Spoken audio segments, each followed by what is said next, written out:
Mbaraka Mwinshe aliwahi kuimba, jamani Morogoro, Morogoro, maji yatiririka milimani, oh.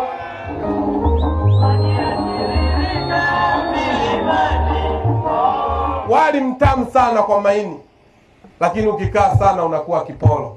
Uzalishaji wa MOROWASA kwa maana ya mamlaka ya maji na usafi wa mazingira, hii Morogoro ina uwezo wa kuzalisha maji lita milioni 42. Lakini mahitaji ya maji katika mji huu wa Morogoro mjini ni lita milioni 81. Tunaanza kusaini, hii ni awamu ya kwanza tu. Leo tunasaini bilioni 81. Nini maana yake?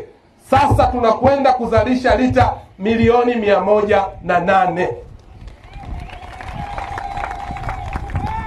Mahitaji ya maji lita milioni 81, lakini mradi huu utakuwa na uwezo wa kuzalisha lita milioni 108.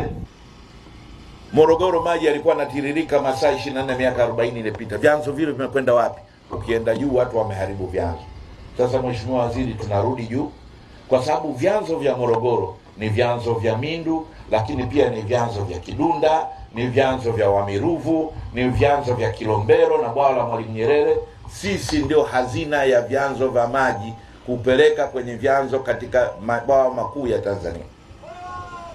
Dar es Salaam wanategemea kwetu, Pwani wanategemea kwetu, Morogoro wenyewe. Sasa ndugu zanguni, hili jambo la kutunza vyanzo vya maji na mazingira si jambo la hiari, ni jambo la lazima na ni wajibu wetu. Tunamshukuru Mwenyezi Mungu leo hii tumeweza kufikia hatua hii. Nitumie fursa hii kuwapongeza wataalamu wote wa MOROWASA waliopitia hatua mbalimbali, hata kama hawapo wana mikono yao, na sisi ambao tumefikisha leo hatua hii wote ni wapongeze. Kila mmoja ana mkono wake, na washukuru sana, na tuendelee kuhakikisha kwamba mradi huu tunaufikisha mwisho na wananchi wa mkoa wa Morogoro wanaenda kunufaika.